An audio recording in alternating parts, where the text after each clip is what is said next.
Hello and welcome to our Good Friday reflection. As Hull Minster, we're providing church at home resources for the whole of Holy Week and Easter.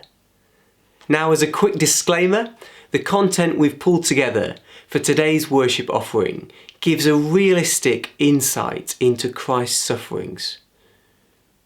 We're going to be using the final chapter of The Things He Carried by Stephen Cotterill to guide us.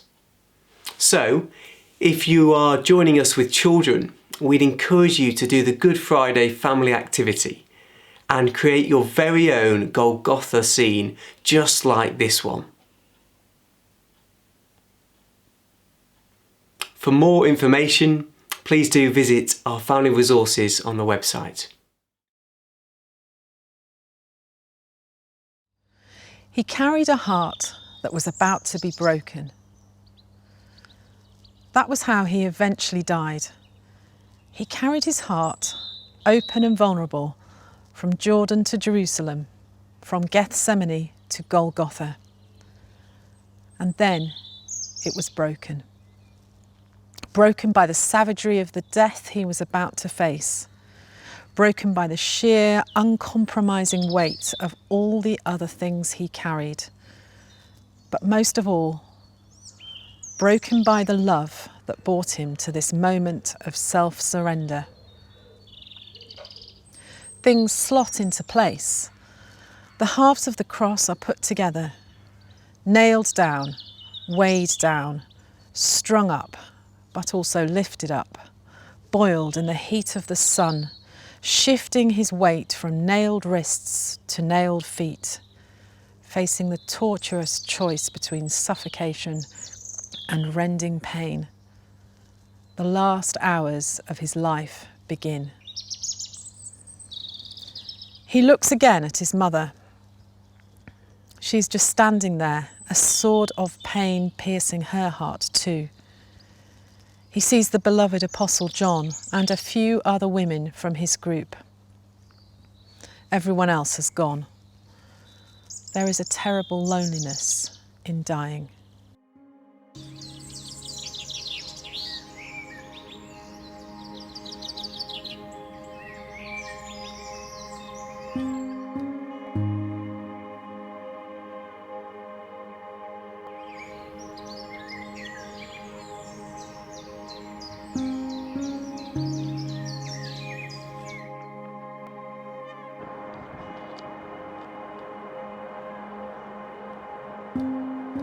The hours pass. A strange overshadowing darkness creeps over the land. Suddenly there is a chill in the air. The noisy heckling of the crowd gives way to boredom and silence. One of the soldiers nods off. Some of the crowd start to drift away. The show is nearly over. Those who thought something spectacular might happen depart, disappointed, but not really surprised. There is business to be getting on with. The torturer's horse scratches its innocent behind on a tree. The agony is now at its worst. His temperature soars, his eyes swim. Disjointed, he heaves upward to gasp another breath. Everything is fading. Sweat peppers his body. Blood flows. He gasps with thirst, rasping and raging. I am thirsty. Carrying so much and the pain so great, and still the fear also raging, still fermenting, nearly all-consuming, that he is actually carrying nothing, that it is all to no avail. Who is it watching?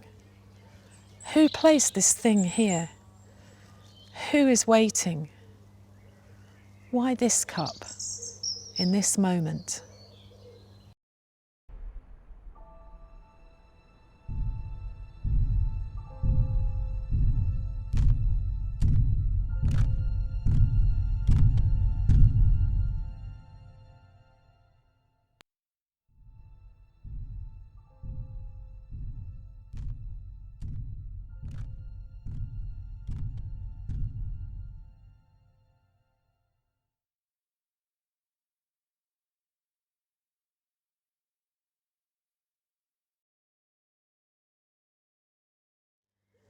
everything disjointed, stretching, his body starting to fail, falter, his ability to resist starting to fade, expiring, no longer carrying the will to live, abandoned now, the weariness from the beating. It takes its toll. It consumes you. Now diminishing, the barometer crashing, the distant thunder rising, blood pressure falling, heart pounding, faster, faster, the end in sight. His lungs fill with fluid, gurgling, poisoning. It is like he has taken a big breath in, but can never breathe out again. He holds it there, is held there, blown up, kippered, racked. His body clinging to life, but the grip slipping. He will slide away now. He will be done with. This is the awful truth that dawns on the few who see him there. He cannot carry his life any longer. Death rattles in the parched emptiness of his throat, and eventually, crying out in thirst, the condemned man dies. His heart breaks. Then there is silence. Deaths like these always cheat the onlookers of a defining moment. They're still watching.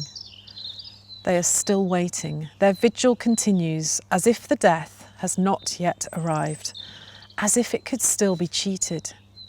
The soldiers fidget impatiently, wanting to get home. The religious leaders and the politicians wait anxiously, wanting to hear that it is over, coveting normality, smoothing things over. Their calendar hasn't changed. Jerusalem is in a kind of repressed ferment. There is anger and excitement and indignation. People tell their versions of events. Some feel guilty about what they have or haven't done. They talk about what has happened. Few think anything much will happen next. The Sabbath is approaching, and for those who only long for the status quo to be resumed, Jesus is still a problem. Everyone agrees this. It would be much better to bring things to a close, to have done with it, place a full stop on the sentence of this deluded life. So the religious leaders barter with Pilate, and the soldiers are told to bring the cycle of suffering to an end, break the legs of the crucified men. This is not the act of additional cruelty, it may appear, but an errand of mercy. Breaking the legs enables death to come swiftly. No more time can be purchased. The shifting of weight from wrists to feet will be ended. The pressure on the chest unrelieved. But when they get to Jesus, when they make to break his legs, they find he is already dead.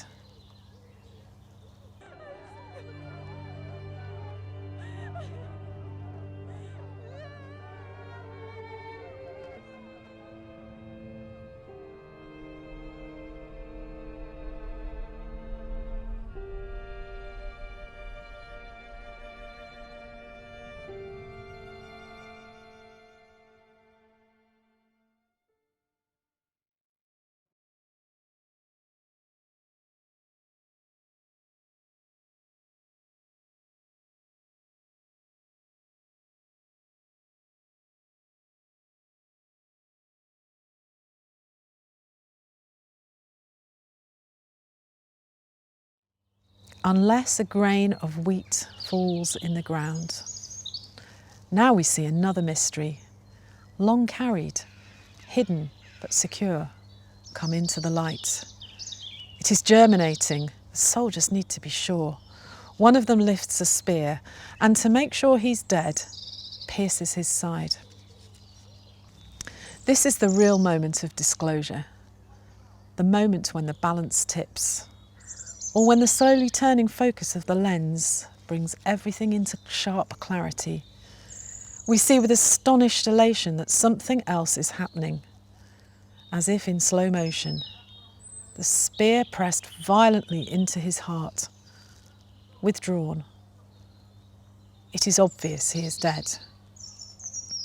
But it is also obvious that it is not over. The tiniest flickering of a movement. Not life, but something else. Something which isn't death and isn't life.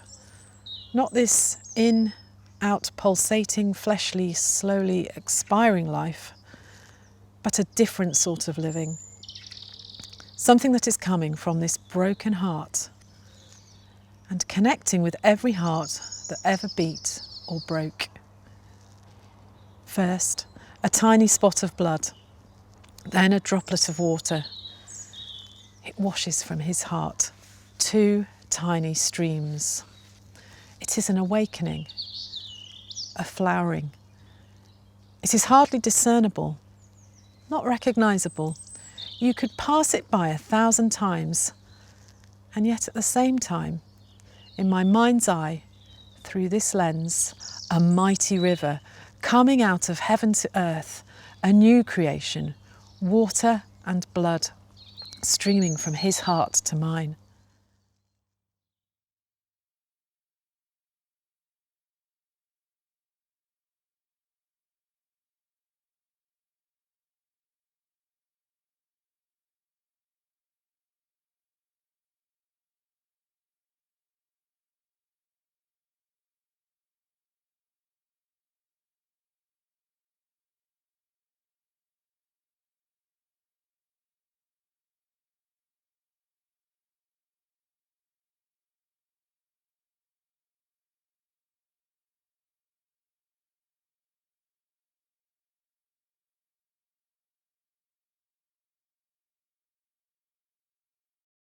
Now I see what he carried. I see the weight of it. I see what was always at the heart of it. An irrigation and an invitation and a choice. This is where I can be refreshed. This is where I can be fed. This is the place where burdens are relieved. This is a path to follow. And I am either defiled by this weight, refusing the invitation, remaining stubbornly locked in my barren dryness, or I am purified by it, entering into it, accepting it. And if I had hours to reflect on it, I would say, I go down into the waters. I'm drenched in them, drowned in them, washed in them, warmed in them. I travel through the dark portals of death, and I rise with him. I drink this blood, and like a child at its mother's breast, receive the nourishment I need. Life feeding on life. I am refreshed. I am reconfigured. I am reborn. But I don't have time for reflection. It is as if for a moment he has stepped back from dying and shown me a new living. And what I actually feel is this. I look at the dead Jesus hanging on the cross, and the water and blood flowing from his side. And it feels like he picks me up. He's carrying me. But not just because I've fallen and the way is hard. He's carrying me somewhere, to these living waters, to this shed blood, to this place of refreshment, to a new creation and a new reality. These are the waters where I can be washed clean. This is the table where I am the honoured guest. This is where I get up. His heart is broken for me. His love holds me to himself and holds himself to that cross with greater strength than any nail could ever muster. We are crucified with him and we are carried by him. So here I stand. It is as if everyone else has departed and I am alone at the foot of the cross. The day is almost over and Jesus waits upon me. He looks at me with such tenderness. He won't make this decision for me, he just waits. And until that day when God gathers together all the scattered fragments of creation, he will go on waiting. His offer remains the same. There is nothing I need to do to earn it or deserve it. It is just there, carried by this cross. I feel the weight of it. I see the extent of it, and I am faced with a choice. It is the same choice that every person faces or avoids. The same choice those criminals either side of him encountered as their lives inched towards death. Shall we sneer, or shall we ask to be remembered?